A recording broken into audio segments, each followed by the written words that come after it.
If you're subscribed to the channel, thanks for coming back. If you're new to the channel, consider subscribing. This behind me is my McLaren MP4-12C. And I haven't done a coolant exchange on this car in the time that I've owned it in 2.5 years. And it occurred to me, I don't know the last time it was done. So I need to do that. So that's what we're gonna do today in this video. We're gonna need a few things. We've got distilled water. We've got concentrated G48 coolant. It must be G48.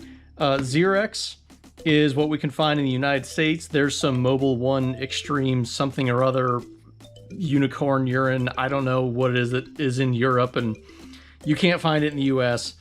Xerox G48 must be G48. It could be another brand, whatever, but it has to be G48. It is blue in color, I believe.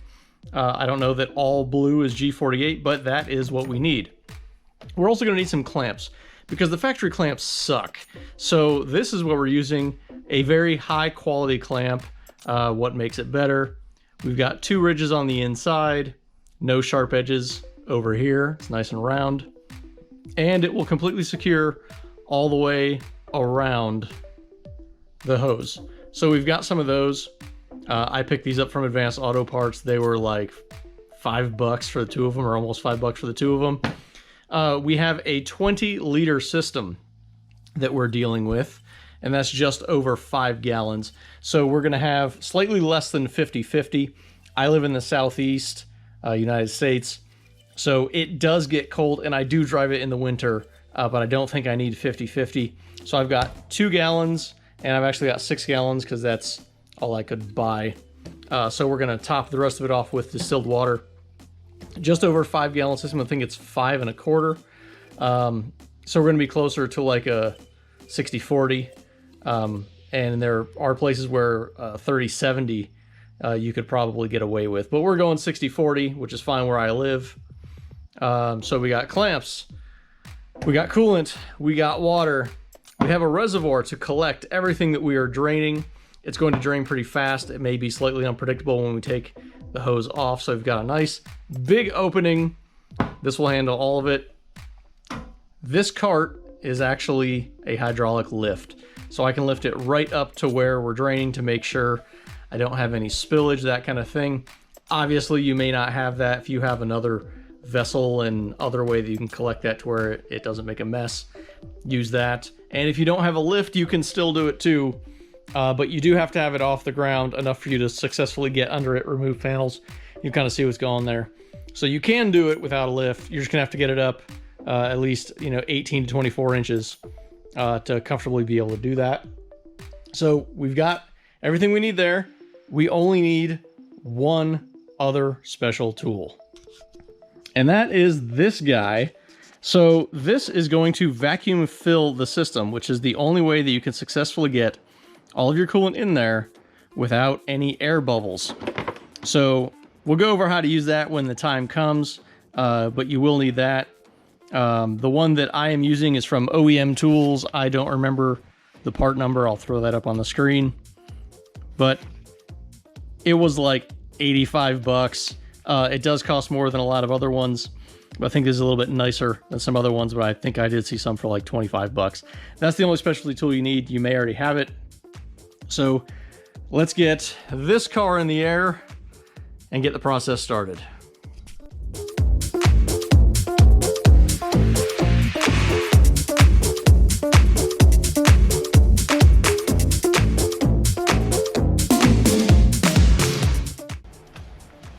Step 1 is going to be taking this under tray off, and it is 10mm bolts. There's a whole bunch of them, and there's some things to remember when you're taking these off.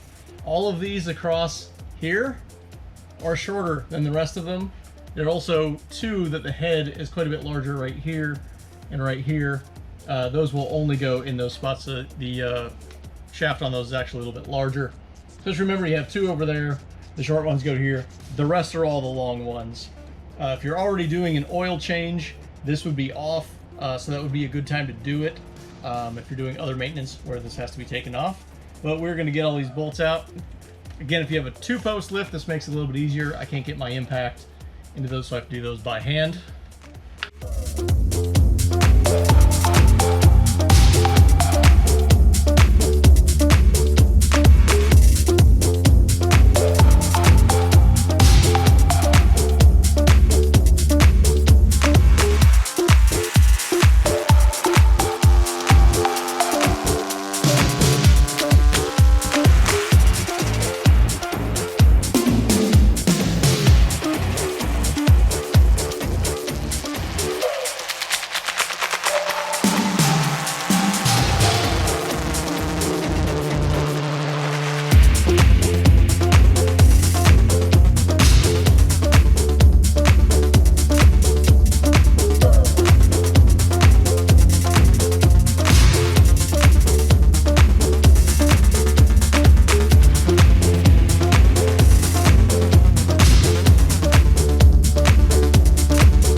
There are 3 points where we're going to drain from. Right here on the water pump, right here at the engine, and then one more at the front radiator. Now, there is a little bit of kind of white residue in a few spots, like right there, and very lightly over here, and this one bolt. And that, and up here too, that is an indicator that there has been coolant that has dried somewhere on there. Now, I do know that there was a coolant line further up that a clamp has been replaced. That was before I owned it. So that could be left over from the last time there was a coolant leak. I had cleaned up a bunch of this mess before. I don't think I went this far. I think I was just doing it over here around all the oil drain stuff. So I'm going to clean up all of this residue and make sure that it doesn't come back. If for some reason we do have a leak somewhere, I want to be able to identify exactly where it's coming from. So I'm going to clean that up. We're going to cut this clamp off, and drain out fluid from these 2 locations first. And if you haven't already, you should probably put on some protective eyewear, as this could splash quite a bit, get in your eyes and do bad things. So I'm going to try tin snips. See if I can get this clamp broken loose.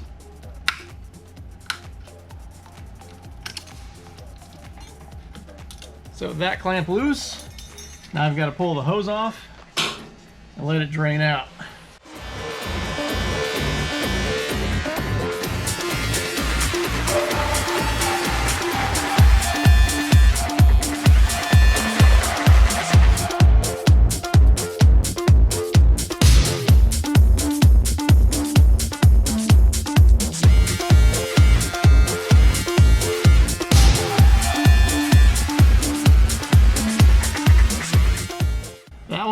Definitely a little unpredictable. And since a whole lot did not come out of the other one, I'm guessing this one is going to be a gusher. So I'm pretty sure there's an easier way to get these loose than I was actually doing. The way these work is this sits on these 3. So if you can just pull it that way some, kind of lift off, it should come off. That would be way easier than what I was doing. I've got no experience with these clamps, but I guess it's also why they come loose. They suck.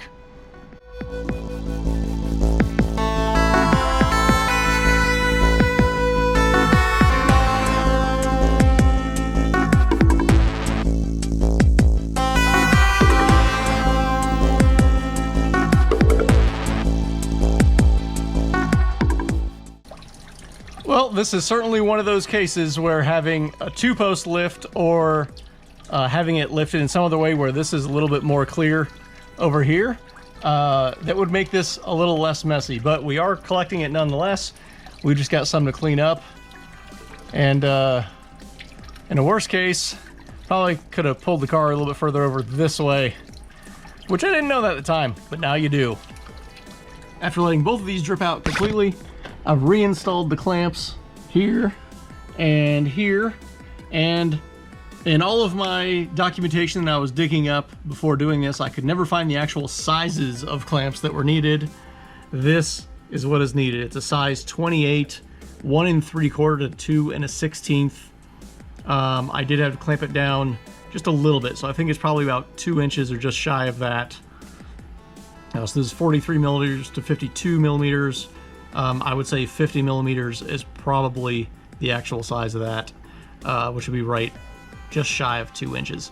So I've got both of those in there, and I'm gonna pull all of this coolant out from under here and get a good look at it, see if anything's irregular, if anything just doesn't look quite right with it, before we get the third one to drain. Now, this looks kind of green to me. A little more green than it does blue, or a lot more green than it does blue, which kind of makes me think that this has been serviced before, not using the correct coolant. So I don't know when the last time it was done, but now we're going to get the right stuff in here after I find the drain for the front radiator, which is the low side. There's actually two sides, a low temperature and a high temperature side to the water pump and the whole system. One side is for the engine, the other side is for other stuff, I believe, like clutch and maybe some other stuff. But I'm going to find that one, and then we'll drain that one as well. And here's what you've got to take off. This panel that's under the frunk, take all that off.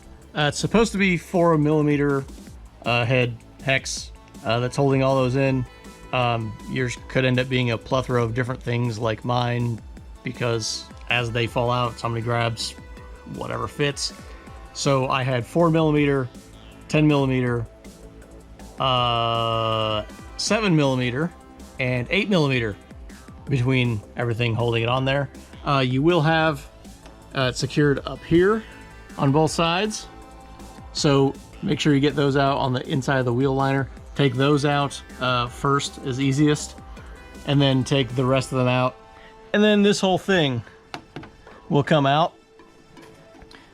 So what we're looking for is right here. This guy is gonna be our next drain point. And what I'm unsure of, I didn't find any documentation that indicated we should do the same over here, but this one has been replaced in the past. So I'm not completely sure if I have to drain both of these. The only documentation that I found said to drain that one. So we're gonna get this one out because it's tucked up under there. Again, if you had it on jack stands or something like that, you could drain this straight down. Me being a 4-post lift, I can't do that. So I'm gonna put that under there and then drip over to that guy.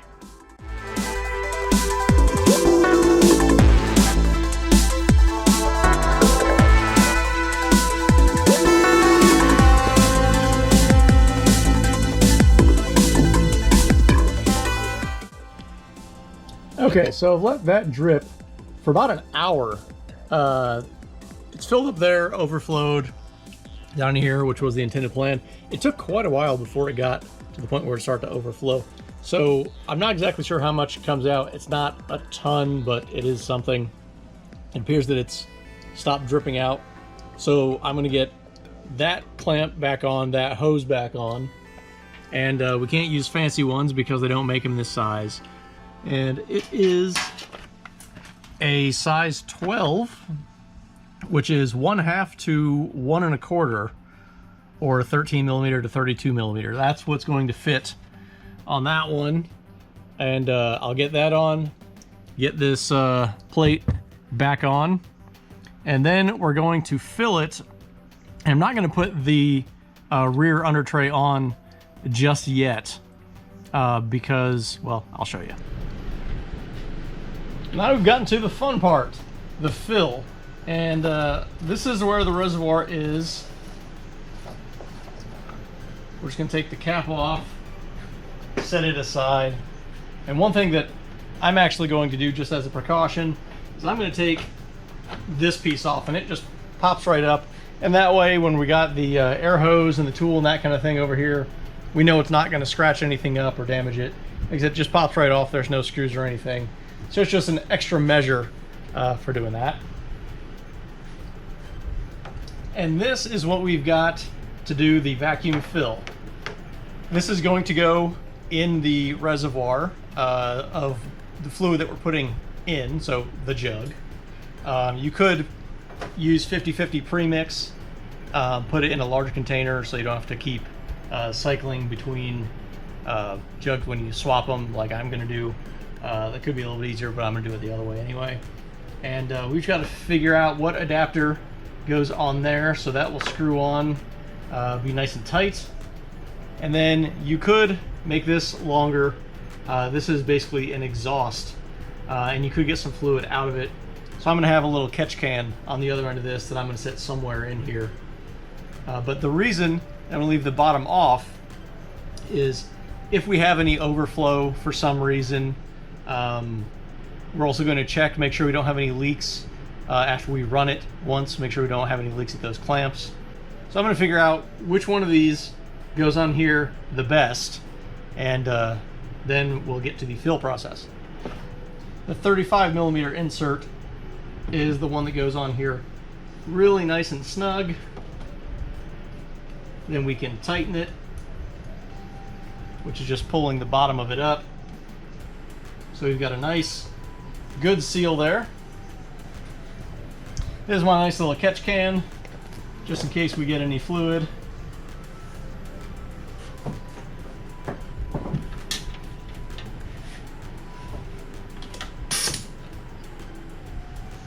I've got the filler in the jug, but first we have to pull a vacuum on it to get all of the air out of the system. And we're going to do that by opening this valve and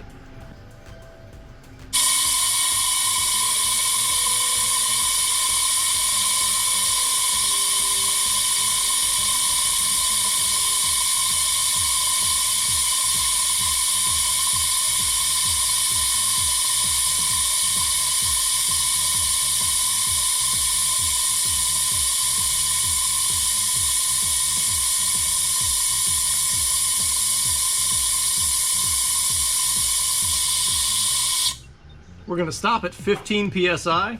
We're going to let it sit here for a while and make sure that that doesn't drop. If it does drop, we have a leak in the system. I misspoke earlier. That's actually 15 inches of mercury because it's a vacuum, not PSI. PSI is pressure, not vacuum.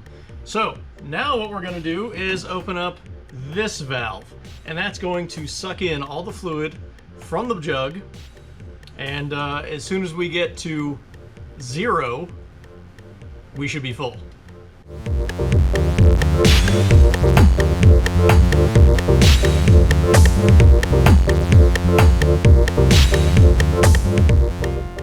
Now you want to be very careful to not introduce any air into the system, so you may have to adjust where the pickup is in the bottle. Okay, as soon as we start to get a little bit of air, that means this bottle is just about gone. So we're going to change it out for the other one and then continue this process.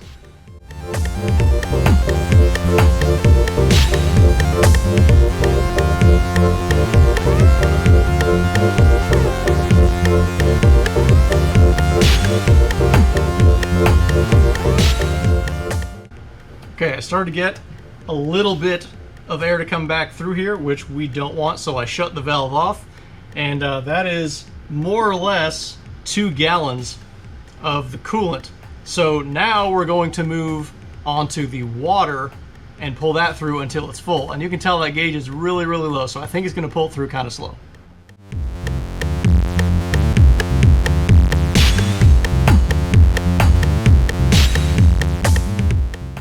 Okay, it seems that I have lost all vacuum, and I am pretty sure this system is not full. So I'm going to try to see if I can get any more air back out of the system. We got to make sure that this valve is open and this valve's open, and we'll get our vacuum back.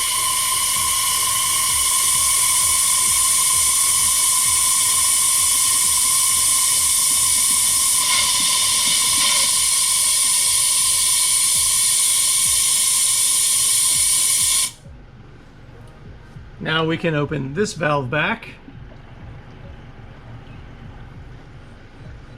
and it'll start feeding it back into the system.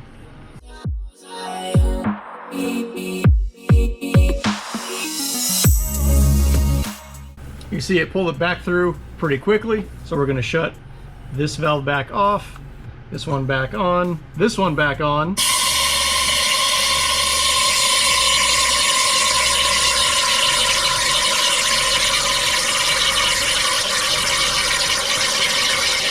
And we are pulling stuff out, but we are not getting any more here. So we should be completely full. We should be completely void of air. So we're gonna open this valve back, and I don't think it's gonna take any more. So I'm gonna check the level by taking this off, see where we're at, and see if we need to add more. So taking this off, we see our level actually is all the way at the top. So that took everything that it was going to take right now. We've got to start, run the car, get it warmed up, get some water circulating through there, and then repeat this process if necessary.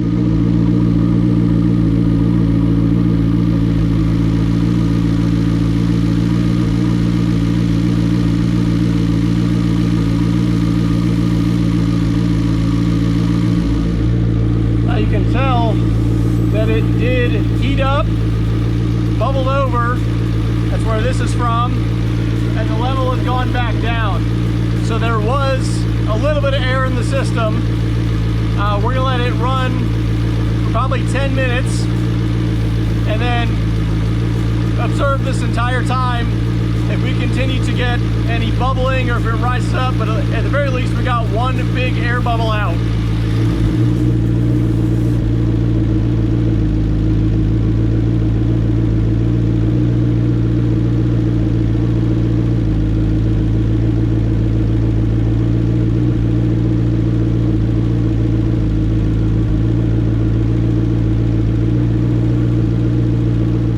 So another fine reason to leave the bottom off is when this overflows, it drips down.